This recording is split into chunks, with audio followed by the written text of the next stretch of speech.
ఈ శరీరం, ఈ భూమి, ఈ విశ్వం, ఇంకా ఈ బ్రహ్మాండం, ఇవన్నీ కూడా కేవలం పంచభూతాల ఆట మాత్రమే.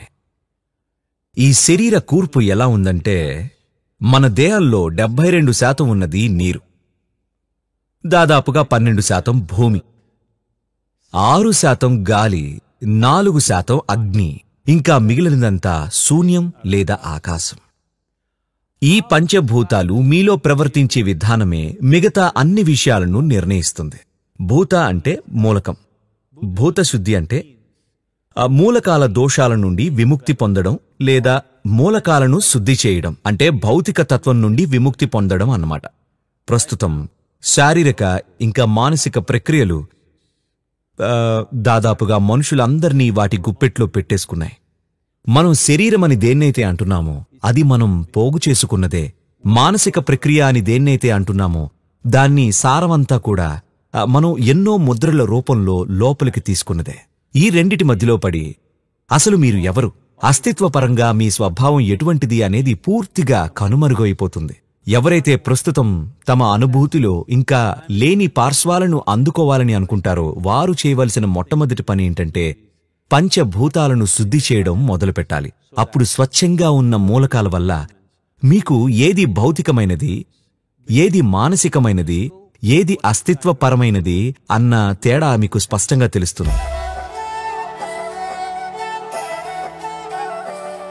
పంచభూతాలు అన్నిట్లోకి నీటికి అత్యంత ప్రాముఖ్యత ఉంటుంది. ఎందుకంటే మీ దేహంలో 72% నీరే ఉంది. 72% of this body is water. మీరు తాగే నీటి పట్ల మీరు తగినంత శ్రద్ధ తీసుకుంటే దాని అర్థం అది పరిశుభ్రంగా ఉండడము లేదా క్రిమికీటకాలు లాంటివి లేకుండా ఉండడం అవి మాత్రమే కాదు. మీరు నీటిని ఎలా నిల్వ చేస్తున్నారు, దాన్ని నిల్వ చేయడానికి ఎలాంటి పాత్ర ఉపయోగిస్తున్నారు, ఎలా పెట్టారు, దాన్ని ఎలా ముట్టుకుంటున్నారు, ఏ విధంగా దాన్ని సమీపిస్తున్నారు అన్నవి ముఖ్యం. ఎందుకంటే ఈ రోజున తగినంత శాస్త్రపరమైన ఆధారం ఉంది. మీ ఆలోచన, మీ మనోభావాలు, మీ స్పర్శ ఇవన్నీ నీటికి ఉన్న మాలిక్యులర్ స్ట్రక్చర్ ని మార్చగలవని, ఇంకా నీరు మీ వ్యవస్థలో ప్రవర్తించే తీరు ఎంతగానో మారుతుందని చెబుతున్నాయి. అందుకని మనం అర్థం చేసుకోవాల్సిన విషయం ఇదే. మనం ఒక వస్తువుతో వ్యవహరించడం లేదు, మనం జీవాధారమైన పదార్థంతో వ్యవహరిస్తున్నాం. నీరు అంటే జీవం. మీరు ఏదైనా లోహంతో తయారు చేసిన పాత్రలో నీటిని పెడితే, ముఖ్యంగా రాగి లేదా ఇత్తడి బిందె అయ్యుండి, మీరు దాన్ని ఏదైనా సేంద్రియ పదార్థంతో శుభ్రపరిచి అందులో నీరు నింపి వేరే వాసనలు గాని వస్తువులు గాని తగలకుండా పెట్టి దాని చుట్టూ తగినంత స్థలం ఉండేలాగా చేసి మీరు నీటి దగ్గరకు వెళ్ళినప్పుడు ఈ పాత్రను మీ చేతులతో కొంత కృతజ్ఞతాభావం ఇంకా భక్తిభావంతో పట్టుకోగలిగితే, ఎందుకంటే ఇది జీవాధారమైన పదార్థం కాబట్టి, ఇప్పుడు ఆ నీరు తాగితే అది మీ వ్యవస్థలో అద్భుతంగా పనిచేయడం మీరే చూస్తారు. ఇలా చేస్తే ఆరోగ్యం, సమతుల్యత సహజంగానే సిద్ధిస్తాయి మీకు.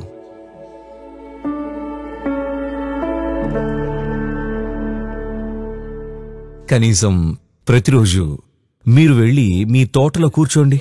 ఊరికే అలా కూర్చోండి, ఊరికే కాసేపు కూర్చోండి. అలా అరగంట సేపు మీ స్నేహితులతో మాట్లాడుతూనో, న్యూస్ పేపర్ చదువుతూనో, లేదా ఫోన్లో మాట్లాడుతూనో, ఏదో ఒకటి చేస్తూ, లేదా మీరు మౌనంగా కూర్చోగలిగితే అది ఉత్తమం. ఒక అరగంట సేపు భూమి మీద కూర్చోండి.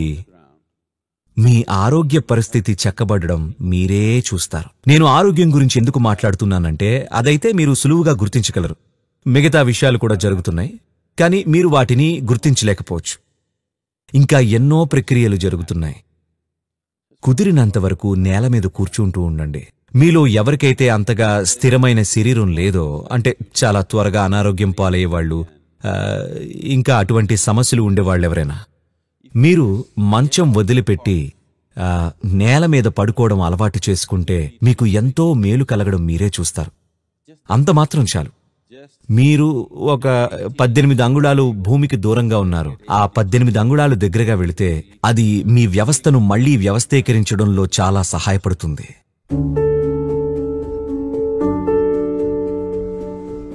మీ శరీర నిర్మాణంలో గాలికి ఉన్న పాత్ర కేవలం 6% అయినా కూడా అది ఎంతో క్రియాశీలమైన మూలకం. అది ప్రతి నిమిషం జరుగుతున్న లావాదేవీలకు మూలమైనదనే చెప్పుకోవాలి.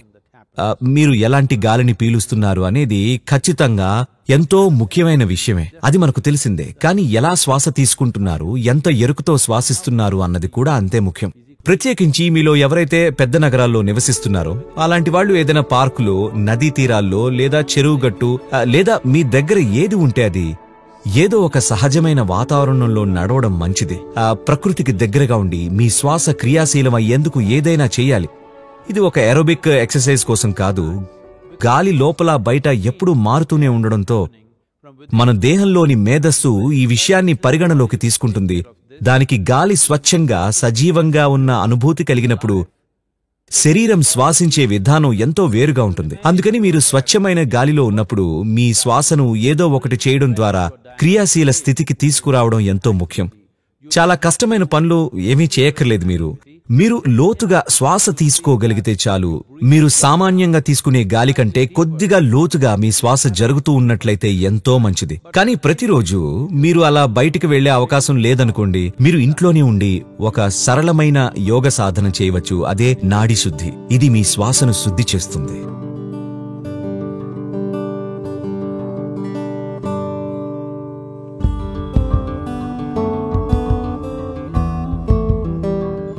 అగ్ని దాదాపు 4% వరకు ఉంటుంది మీ శరీరంలో.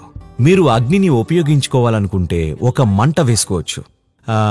కొంత ఎండుగడ్డి లేదా కట్టె పుల్లల వంటివి వాడండి. నూనె ఉపయోగించకండి, ఓకేనా? మీరు మీ చేతుల్ని తెరచి, కళ్ళు తెరచి మంట ముందు కనీసం 3 నిమిషాల పాటు నించొని తర్వాత వెనక్కి తిరిగి మీ వీపు మంట వైపు ఉండేలా మరో 3 నిమిషాలు ఉంచండి.